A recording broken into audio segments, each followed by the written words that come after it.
पति अगर हमारे पैरों में हाथ लगा देगा तो हम नरक में जाएंगे, ये हमारा धर्म कहता है। जो हमारे साथ बचपन से होता आया है वो ही हम कंटिन्यू कर रहे हैं। अपने ही घर में लड़का और लड़की में भेदभाव, खाना बनाने का काम लड़की का है। लड़का जब तक बड़ा नहीं हो जाएगा वो सिर्फ पढ़ाई करेगा, फिर बड़ा होकर कमाने जाएगा, ठीक है। अब लड़के को खाना चाहिए, पानी चाहिए, जो भी कुछ चाहिए, जो भी जरूरत होगी वो अपनी बहन से बोलेगा, बहन करके देगी। अगर लड़के ने कोई काम कर लिया ऐसा जो कि लड़कियों का है, माँ बाप अपनी ही बेटी को बोलेंगे वो लड़का होकर ये काम कर रहा है, तुम उसको करके नहीं दे सकती हो। जब उसकी बीवी आती है वो अपनी वाइफ पे पूरा डिपेंड हो जाता है, क्योंकि उसको बचपन से सिखाया गया ना कि ये औरत का काम है। अब औरत उसमें लापरवाही करेगी तो लड़के को बुरा लग रहा है।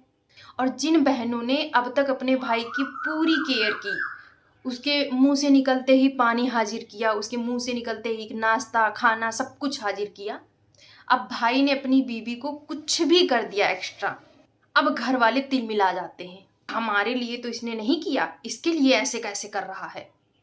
जैसे हमारी सास नंदों ने हमारे पति को अपना अपना कहकर कब्जा करके रखा है, वैसे हम भी अपने बेटे को बस अपना अपना करके कब्जा करने में लगे हैं। हम अपने बेटे को क्या दिखा रहे हैं कि हम बहुत कष्ट से पाल रहे हैं तुमको, और तुमको इसका कर्ज निभाना है।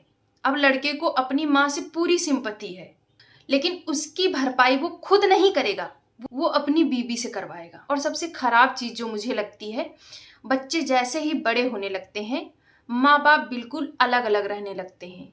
लेटना तो दूर, बैठना भी दूर दूर हो जाता है।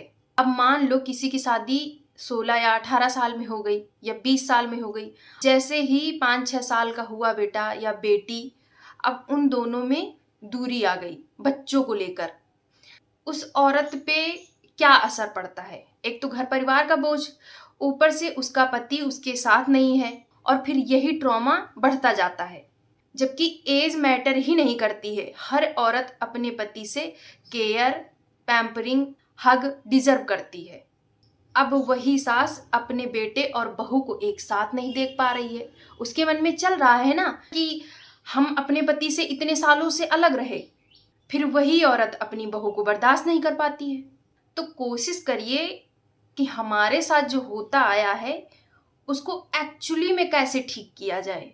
लोग बस मंदिर जाना, पूजा पाठ करना, गंगा स्नान करना, ये सब में लगे हैं, लेकिन असली पूजा, असली धर्म निभाना ही नहीं चाहते हैं।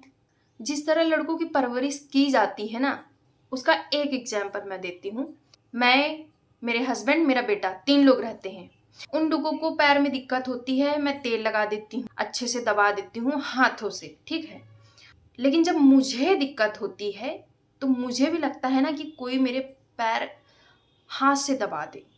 मुझे अक्सर पैर के पंजों में बहुत ज़्यादा दर्द होता है, तो हस्बैंड से बोल दिया तो वो पैर से दबा देते हैं। लेकिन हाथ से कहो कि हाथ से दबा दो, मुझे पैर से लग रहा है, क्योंकि उनका प्रेशर बहुत ज़्यादा होता है, तो वो पैर से दबाना भी छोड़ देते हैं। मतलब ऐसे लगता है कि मैंने बहुत बुरा बोल दिया है। वो मुझे बताते हैं कि तुम नर्क जाओगी इस तरह के काम कराती हो। तो हमारा धर्म सिखाता है औरतें पति के पैर दबाएं, उनकी तकलीफ में सब कुछ करें, लेकिन जब हमें तकलीफ हो तो हम खुद ही दबा लें। पति अगर हमारे पैरों में हाथ लगा देगा तो हम नरक में जाएंगे, ये हमारा धर्म कहता है। धर्म क्या कहता है ये कोई जानने की कोशिश ही नहीं करता है, बस अपने अपने हिसाब से बातें बनाकर रख ली गई हैं। लेकिन जिसको एक्चुअली में धर्म पता है ना, वो ये सब ढोंग नहीं करता है।